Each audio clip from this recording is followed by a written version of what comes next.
and kuana. He already blessed us with everything. Amen?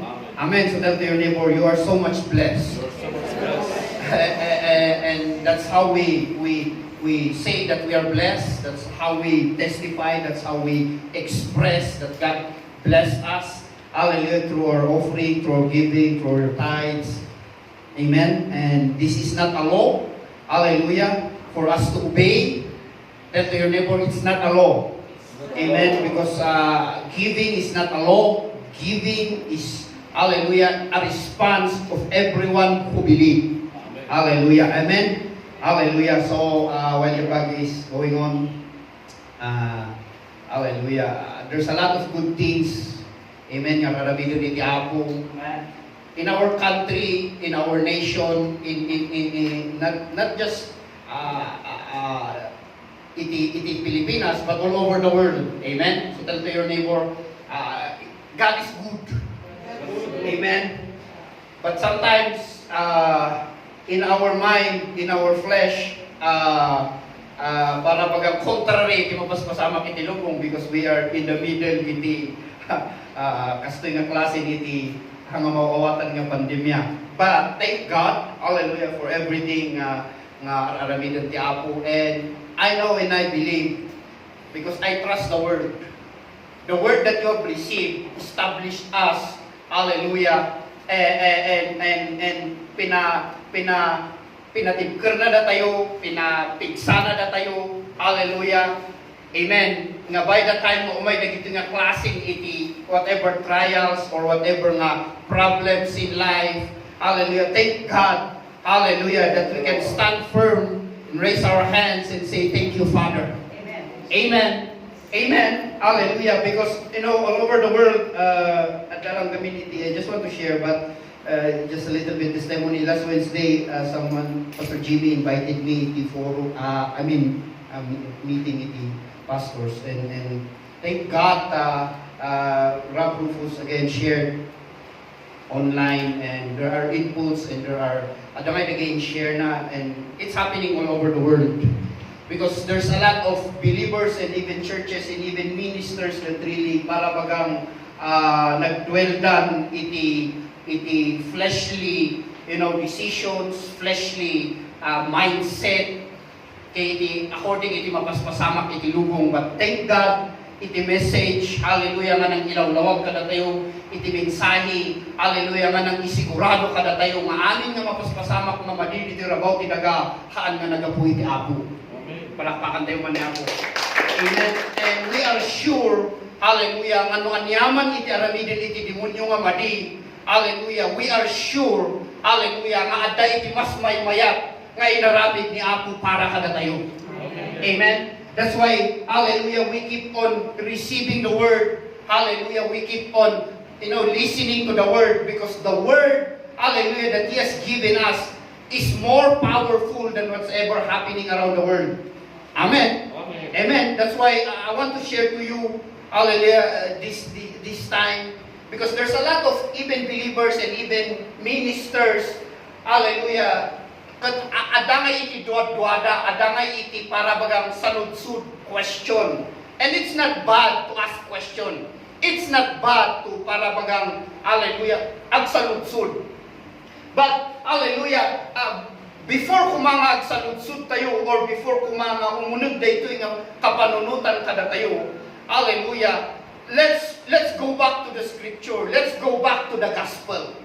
Because kaadwan na iti mapaspasamak iti dayto rabaw ti daga most, okay, hallelujah, ti panunod da or ti kargan iti saludsud da ket dagitoy nga banbanag nga mapaspasamak iti rabaw ti daga ket may salang nga panlubok iti Dios.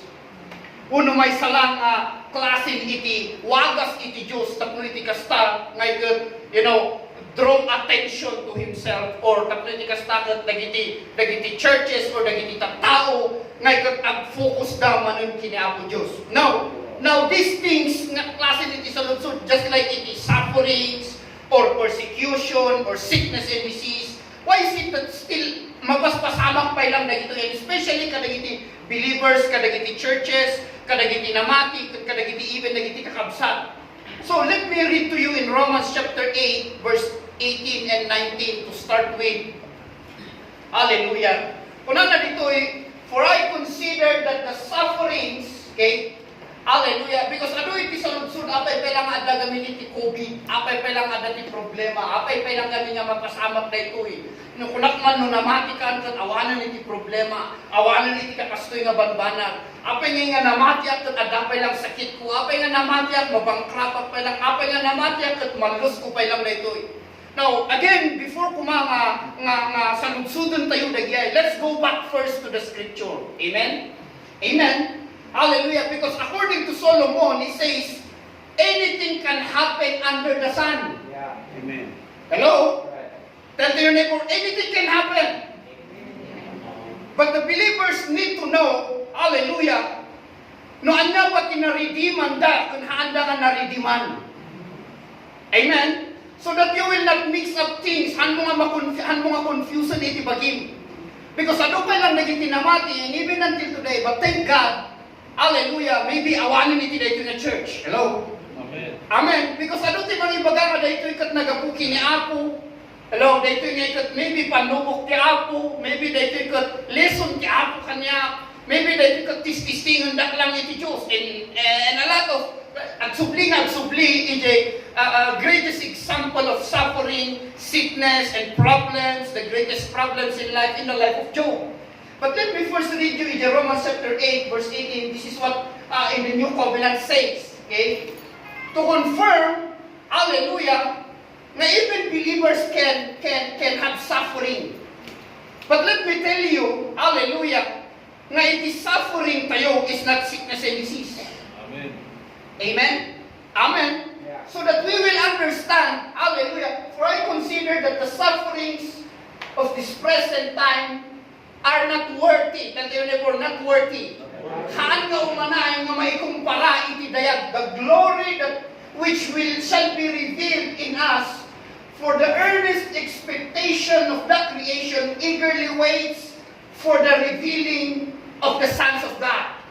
Amen? So things are happening, but on the other side, while dagitoy nga mali nga mapaspasamak, maiparparangarangan, umumayan iti chimpo, aldaw, hallelujah, nga dagiti pudno nga anak iti Diyos, hallelujah, kat maikargada iti pudno nga gloria.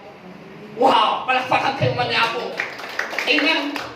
Because the things happening is really, it's not an ordinary thing, it's really a battle. That's why Paul advised us to fight the good fight of faith. Amen? Iso nga kanan tayo nga ibagbagahan tayo nga lablabanan ti virus. Hello? Amen. Han mga kalaban ti virus. Amen? Amen? Amen. Because tintupay science, tintupay WHO, handa nga ron nga kaya kailangan itid. Iti manglaban ti virus. How much more?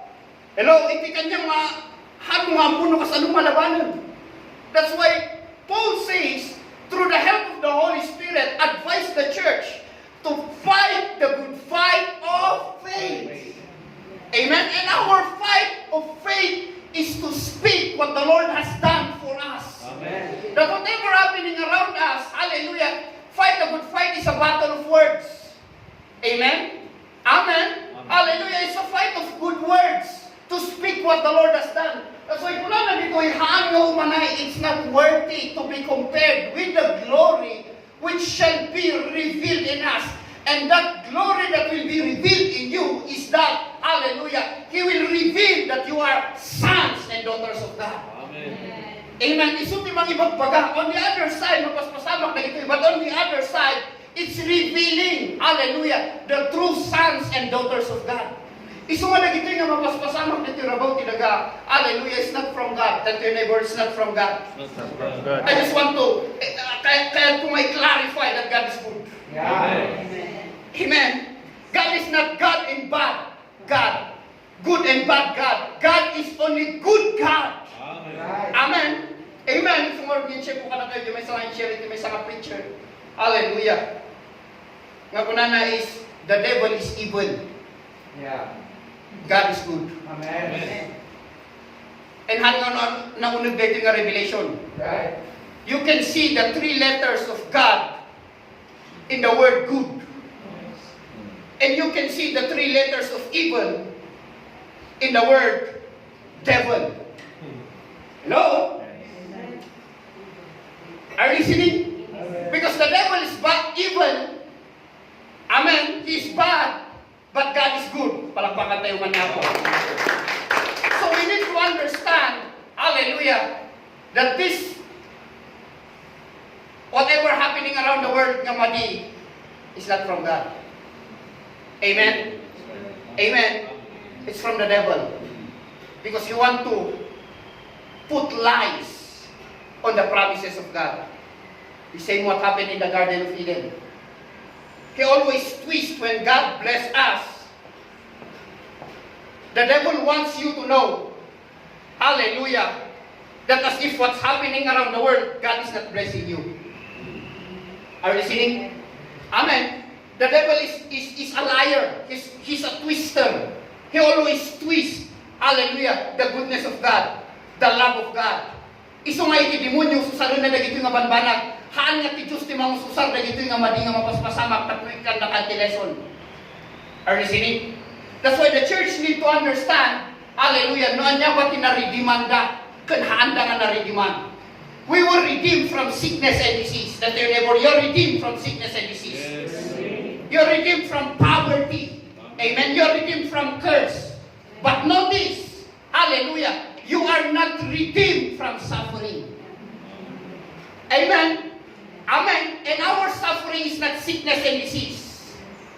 Amen. Our suffering, hallelujah, is only the persecutions and the accusations around us. Hello? That's why I want to bring you back again, hallelujah, in the story of Job. Nga kanayon nyo susaran na kita tao in connection whatever happening. But I come up, find out, iti may isang interesting nga banag. Hallelujah, iti dito nga istorya. Okay, in Job chapter 1, hallelujah, iso dito iti kanayon da nga i-attach or something nga usaran. Okay, to take nga ti Diyos. Hallelujah, iso tinangaramid iti amin nga banbanag. Nga uray maya, kanuray iti madi, nagapuy ti Diyos. Now notice in this story, Job chapter 1 verse 21, just in verse 21. This is a very familiar verse 21. And he said, now you all know the story, to cut the long story short, hallelujah, Job has a lot of things. You know, ano sa likwana, naragsak ng pamilya, and a lot of things. But by the time, okay, the devil, you know, struck him, and Job lost everything, and even his sons and daughters, okay, and even nagkaroon ni sunay iti sakit, nagkaroon ni sunay iti grabe nga klase iti sakit. So kung ano dito, hindi napasamak na ito when these things happen to him, this is what Job uttered, na ito tinaibagan iti Job. Nga naging conclusion iti nagad-adong nga Kristiyano, kung nagad-adong nga believers, nga thinking nga amin nagitibanbanag, kasama iti madi, nagapo iti Diyos. Hello? Isuma ko lang na dito, and he said, Job said, naked I come from my mother's womb, and naked shall I return there. The Lord gave, and the Lord has taken away. Blessed be the name of the Lord. Di ba dapat ikanta ng kasli? Blessed be the name of the Lord. Give and take away. Give and take away. It's not God. Tell your neighbor, that's not God. The word nga inbaga, and I will show you later on, the word nga inbaga ni Job is not from the Spirit of the Lord. Because Job is not a prophet. Hello? Hello? So we need to understand, haan nga amin nga dahil sa Biblia, nagapu iti Espiritu iti Diyos. Come on? That's why when Job uttered this, because the only person Job know is God. Read the Bible. Job did not know the devil. Nauni lang nga namuanan nga ti demonyo gayang kinangaramit na kay madi nga banag kanyana. That's why Job uttered in Job chapter 1 verse 21, the Lord gave, idinatay na tarakan na naawan namin nga sa likwana, tikunana, the Lord takes takes away. Hello? Because the mamud lang ni Job, ni Apo Diyos, hanapay nga, by that time, hanapay nga mamuhi, pinapasamak tayo, hanapay nga mamuhi, ti demonyo. That's why he uttered this. And this word is not a word from the Spirit. Hallelujah. For us today. Amen. Are listening? Are listening? Amen. And one thing na nagkaroon ng interest, and I believe, and I ask the Holy Spirit, hanapay nga ito ti Apo, iti confirmation na. But there's one thing, okay? There's one thing that I come to find out here. In verse 10, Job chapter 2, verse 10, just to say what lang here. Hallelujah. In verse 10, he replied, "You're talking like a foolish woman." Gapoy di asawa na nga nakyus na hindi nga curse mo kindi ti Diyos mo. Napay, kita lang nga rin niya napukaw tayo ti amin. Masakit ka pa lang iti grabe nga sakit nga nga maagasan. Curse mo kindi na ita Diyos mo. I-renounce mo kindi na ita Diyos mo. Kuna na tayo asawa na. Salamat at asawa tayo. Hello? Amen. Kapito man ita kapay mo. Di ada asawa na. Matyawan pa asawa na. As the Holy Spirit. Amen. To lead you. But here, thank God. Hallelujah. Ya asawa na. Kuna na. You're talking like a foolish. Ay, kuna na kinasawa na. You're talking like a foolish woman. Shall we accept good from God and not trouble? In all this, Job did not sin what he said. Palakpakan tayo manyawa. Amen. Amen. Hallelujah. And thank God. Hallelujah. That should be, hallelujah, it's like a magnetic glimpse. Because nabasa mo yung verse 21, parang contrary siya yung bagana. Kay kiniasawa na. When he said, the Lord gives, and the Lord takes away, but in chapter 2, verse 10, he replied, asawa na, you're talking like a foolish woman. No? Shall we accept good from God and not trouble? In all this, Job did not sin in what he said.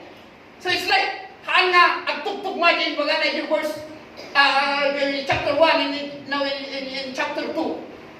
But all of this, hallelujah, just to, hallelujah, bring you, hallelujah, what the Holy Spirit is bringing us, for us to understand.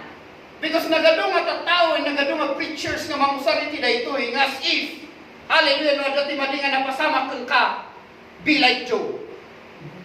Hello? Hello? Be like Job in Job chapter 42.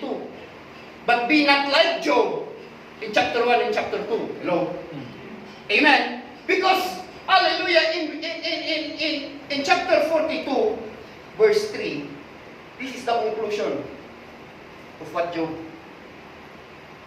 when he already understands that it's no longer God who did the wrong things or mali nga napasamak, itibiyag na. It's not God nang ala iti sa nikwana kanti amin nga adakan kuana. Hallelujah. Idi malawlawaganan isuna. This is what he uttered before may restore ni Apo Diyos amin nga adakan kinkwana in this chapter. In verse 2, I know that you can do all things. No, NIV. No plans of yours can be thwarted. You ask, who is this that obscure my counsel without knowledge? Surely I spoke, okay? I spoke of the things I did not understand. So the last Sunday, hallelujah, there's an interesting word na naibaga ni Daddy. Na punana, knowledge pa'y kuma before nangiwag. Right. Amen. Come on. Yeah. Come on. Because Job did not know the devil. And in-explain na ni Diyos nga tinang-arami ni Madinga Bana was the devil. Hallelujah. It was not God. Then, I spoke of things I did not understand. Hello? He did not know. Yeah. Things so wonderful to me. And in verse 6, hallelujah, he replied, you are talking, verse 6, therefore I abhor, I withdraw, repent, same word. I withdraw, I change. Hallelujah, babawiyag, tiin baga, kunana. Kami naman yung kabay mo, hanggayang mati Diyos ti mga ala, hanggayang mati Diyos ti mga mangtid ti sakit, hanggayang mati Diyos ti mga tististing iti problema, hanggayang mati Diyos ti mga bangkrap. Hello? Amen. Amen. Ti Diyos kayang mangpingbisyon, ti Diyos kayang mangmangtid, ti Diyos kayang mga gagas. Hallelujah. Amen. That's why he said, I abhor, I withdraw, supliyak. Hello? I repent in dust and ashes. Woo! Hallelujah! Amen! Amen! Amen. Hallelujah! Thank you, Lord. Sunod natin madingan na pasama kung dito na nakabay mo. It's either the devil or your foolish decision. Yeah. Yeah. Listen carefully. That's why we need the Holy Spirit in the Word to Yeah. help us and guide us. Right. Because sometimes, inmunmunan tingiwat tayo. Hello? Nga nagsao. Iso nga no adaman ti mang accuse kanyang tell to your neighbor, it's for your glory. Amen. Amen. Thank you. Because then, di ba, han tayo nga naridiman. Han tayo nga naridim iti accusation. Naridim tayo ti sakit, naridim tayo ti kinarigat, naridim tayo ti lunod. Ngamahan tayo nga naridim iti persecution and accusation. But thank God, hallelujah, even we are not redeemed, listen to this. Listen to this. Hallelujah. Oh, thank you, Father. Hallelujah. Where's my verse? In 1 Peter chapter 3, verse 14. Wala na dito 1 Peter chapter 3, verse 14. But even if you should suffer, so kalbito man ito kapag mo, iso nga delikado no ti manghandle iti word na suffering sa kanang gospel preacher. Hello? Hello? Taibaga na din nga ti suffering mo with sickness and disease. Hello? So there's contrary to the word. Why is it that the Bible says by His stripes we are healed?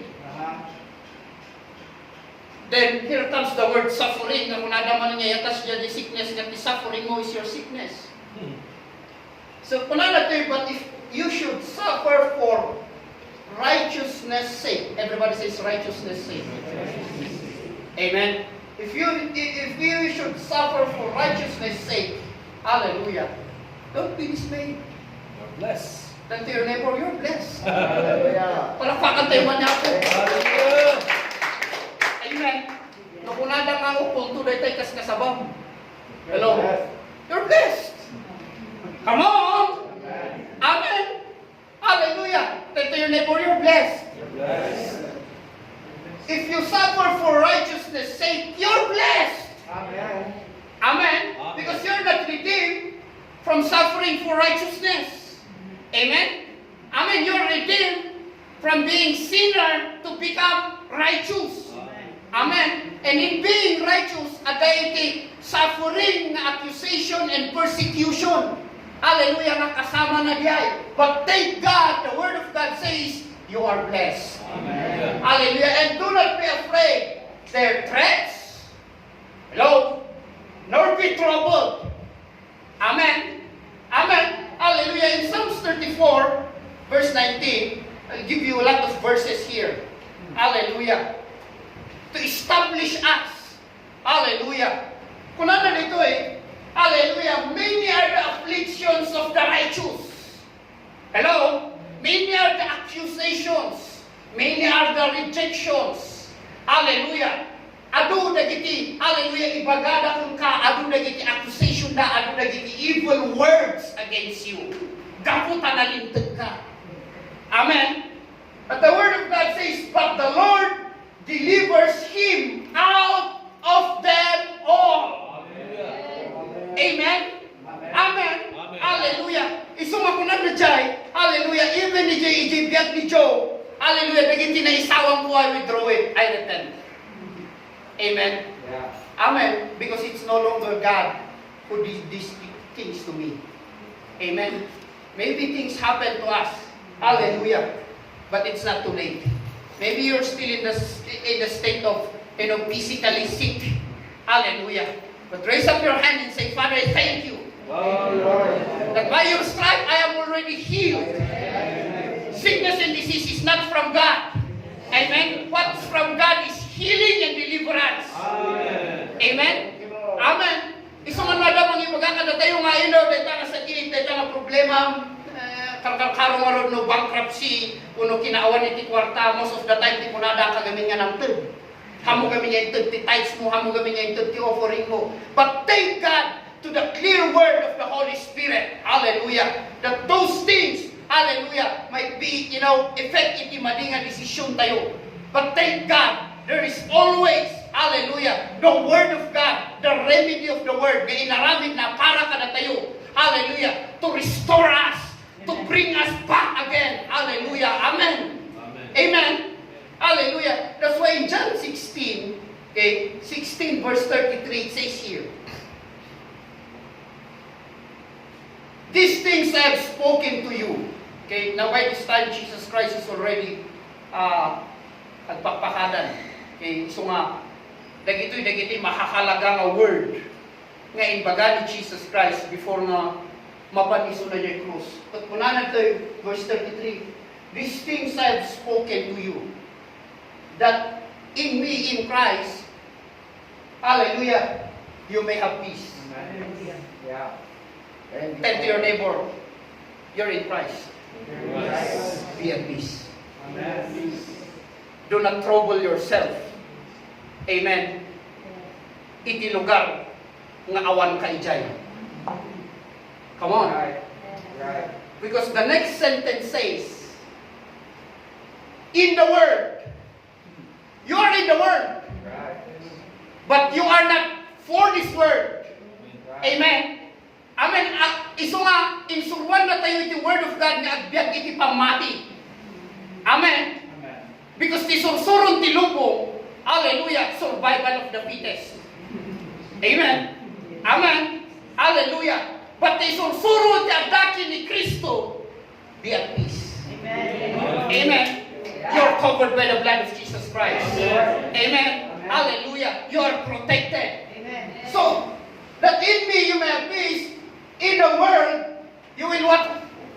Have troubles, tribulation. But be of good cheer. I have overcome the world. Palakpakan tayo manyapon. You see, hallelujah, in this world, don't put yourself as if tagalubong ka. Bayang matagiti tagalubong, agbyag iti linulubungan. Ngam sika nga daki ni Kristo, agbyag ka kini Kristo. Amen. Amen? Because adong tinadrag, adong tinaguyod, even believers. Hallelujah. As if sumursurot dan, itibiyag iti lubong. Hello? Hello. Amen.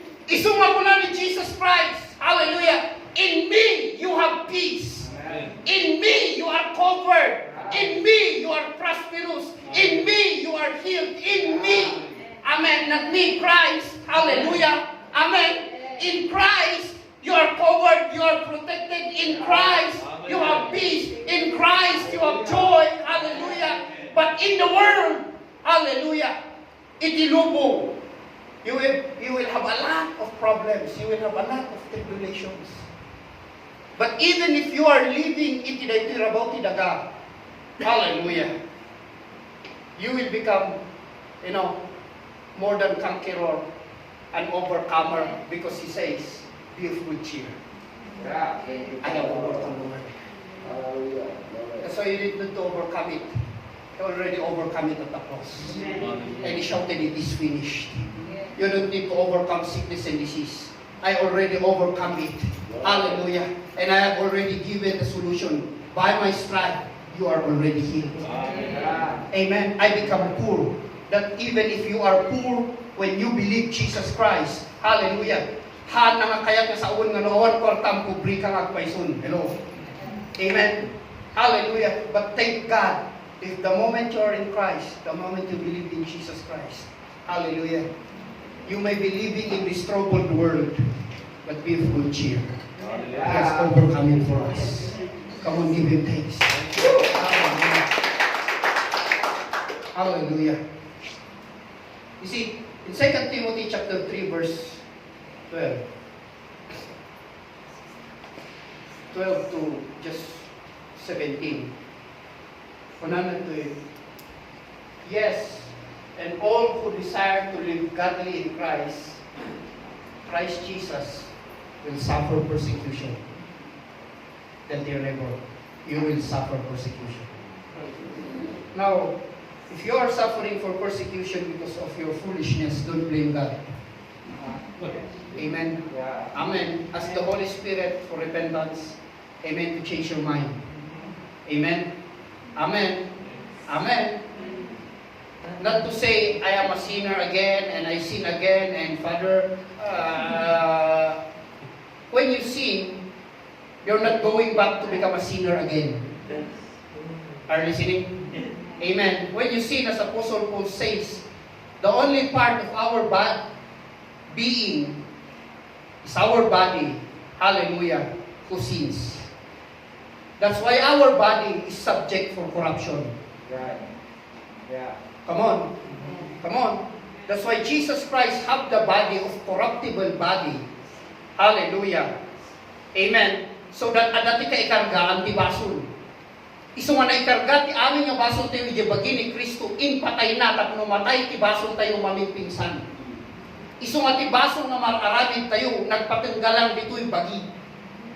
Hello? Haan na nga maisublisi ka nga managbason manin palapakan tayo manin. Amen? It's just in our physical body. That's why, hallelujah, kuna na to, let's read this. And yes, and all who desire to live godly in Christ Jesus will suffer persecution. But evil men and impostors will grow worse and worse, deceiving and being deceived. Thank God. Hallelujah. We are not part of that world. Because we are in Christ. Amen. Amen. But you must continue in the things which you have learned and being assured of. Thank God. Hallelujah. Na nasurusuro tayo. Madagdag. Hallelujah. Iti parabor ni ako. Amen.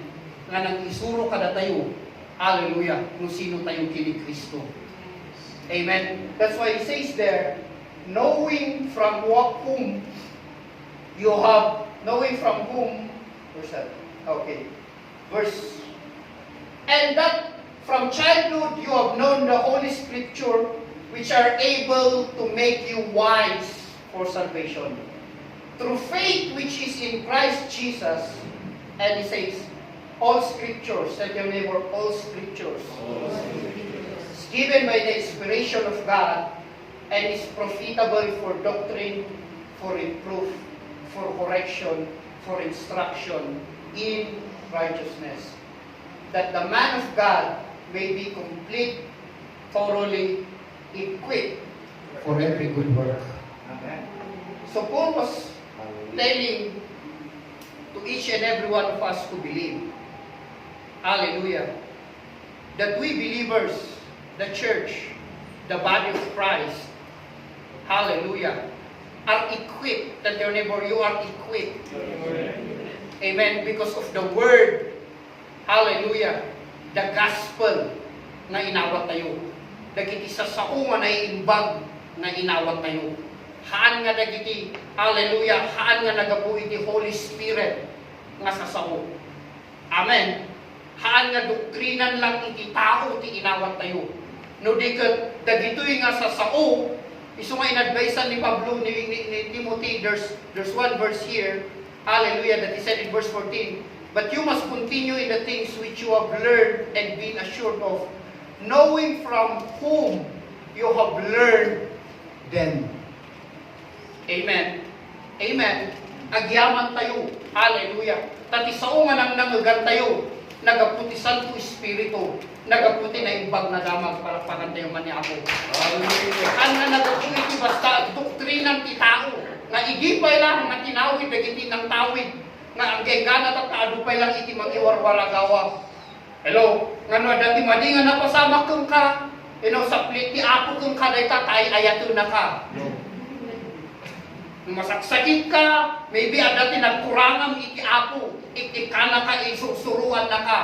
Those are the traditions of men. Those are the doctrines of men. But thank God. Hallelujah. The scriptures tells us, hallelujah, we are equipped for good work. We are complete, totally equipped for every good work. Yeah. Hallelujah. Amen. Thank you, Lord. Now, let me end here. In 2 Corinthians chapter 18, verse 21. Hallelujah. So much that I want to share this, but hallelujah. In 2 Corinthians chapter 18, verse 21, kuna na dito eh. Now all things are of God.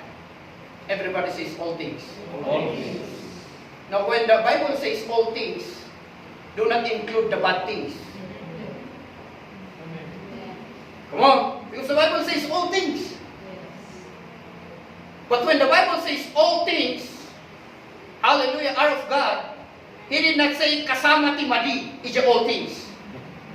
Because all things that is from God is all good. Amen. I guarantee you. Hello? Amen. Hello? Garantisado nga itiinbaga na nga all things are of God, hanya kasama iti bad things. Yeah. Because tinagapu iti Diyos, amin nga nagapu iti Diyos, na imbag na banang palapakan sa niya. So here, now all things are of God, who has reconciled us to Himself through Jesus Christ, and has given us, everybody says, given us. Now if you will read the earlier verses na dyan, the verse 17, you're a new creation, all things have passed away, behold, new things have come. Amen? And now all things are of God, who has reconciled us to Himself through Jesus Christ. Everybody says, who has given us the ministry of reconciliation. Everybody says, you have now a ministry. Amen? Amen? Amen. You have now a ministry to reconcile the world, hallelujah, to God. Amen? Because you are now reconciled to God. All things are of God. Now you are already in God. God is with you. God is for you. God is in you. Now He has given us the ministry of reconciliation. Hallelujah. Reconciliation, hallelujah, verse 19, that is that God was in Christ, reconciling the world to Himself, not imputing their trespasses to them, and has given us and has committed us the word of reconciliation. Amen? Verse 20, now then, hallelujah, this is what I like. You are ambassadors for Christ. Hallelujah. Amen? We are ambassadors for Christ. As though God were pleading through us, we implore you on Christ's behalf, because be reconciled to God. This is what I like, verse 21. For He made Him who knew no sin to be sin for us, that we might become the righteousness of God. Hallelujah. So the church, the believers, are the reconciling agent of God. Hallelujah. So that the world and God be reconciled. Amen. Amen. Hallelujah. Because the mind of the world today are far from God. Amuyo ba nga ti panunod ti lubong tataad dayo iti Diyos? Yeah. Because ti paggarog iti tao, hallelujah, ti Diyos tinangtag iti dayto yung problema. Dayto yung pandemya. Iso nga adu ti umat-adayo iti Diyos because kabut-butang da iti Diyos. Nga pilipilitan damat nga umasidag. Iti bukod da nga pigsa. Iti wagas nga ti amuda makasidag da kadag iti banag nga aramidon da. Iso nga adu nga agpaiso ti agkarkararag itatam. Hello. Nung agkarkararag da, gaputa da ti COVID. Hello. Hello. Amuyo, nuhan lang nga bawal. Hello? Nuhan lang nga bawal. Iti daytoy nga pandemya, iti mass gathering, sigurado nga napnapno iti church. Nung ti problema, napnapno iti church, gabutada ti pandemya. Can you notice what's happening around the world? Every time there is problem, there is pandemic, there is mapaspasamak na mali, ito rabaw ti daga. Can you notice nga ado ti Kristiyano nga karara, ado ti Kristiyano, it's a good thing. I'm not saying nga mali diyan karara. But all of them were driven because of fear, because of worry. But thank God, hallelujah, amen, hallelujah, that the reconciling agent, or God is working through the church so that the church and God, hallelujah, will help to reconcile the world and God. Haan nga ti reconciling agent ti Apo Diyos. Kuno ti usaran ti Apo nga mang i-reconcile ti Diyos kun iti lubong ket COVID. Come on. Come on. That's the truth we need to tell to the people. Hallelujah. Because the reconciling agent ti Apo para iti lubong ket sikaran siya. Amen. And the word that we need to bring them, the reconciling word that we need to bring them, is that God, who knew no sin, becomes sin for us. That we become the righteousness of God. Amen. Amen. Hanya na ito nga problema ito sa rin iti Diyos tapno maisubli iti tao iti lubong. Taura ito, awan ko na ito yung nga problema. I tell you, malipatan lang itong tetarara. Hello? Are listening? Are listening? But agyaman tayo, tanamon tayo di kinapudno. Hallelujah. Nga nung anyaman iti mapaspasamak nito rabaw tinaga, agkarkararag tayo because you are the righteousness of God. You will go to church because you are the righteousness of God. Amen. Whatever happens around this world, hallelujah, you will still thank Him because you are the righteousness of God. Amen? Amen. Hallelujah. Can you just raise up your hand? Father, we thank you. Thank you, Lord. Thank you for your word. Lord, let it settle in our hearts that you are a good Father. You will never intend bad for us, Father God, because we are your children. We are your sons and daughters. So, kiyaman kami, Ama. Hallelujah. Nanda kami nga namati. Agbalin nga timok. Agbalin nga silaw. Gabuti silaw, adda kada kami. Gabuti isaong, adda kada kami, Father God. So, we thank you, Father God. Hallelujah. That the church today will arise and proclaim the good news of our Lord Jesus Christ. Father, we thank you, hallelujah, that each and every one of us has a ministry to reconcile the world back to God. Father God, hallelujah, to tell the world, hallelujah, that Jesus Christ, who knew no sin, becomes sin for us, that we will become the righteousness of God. So, Father, we thank you in Jesus' name. Amen. Amen. Come on, give him thanks. Hallelujah.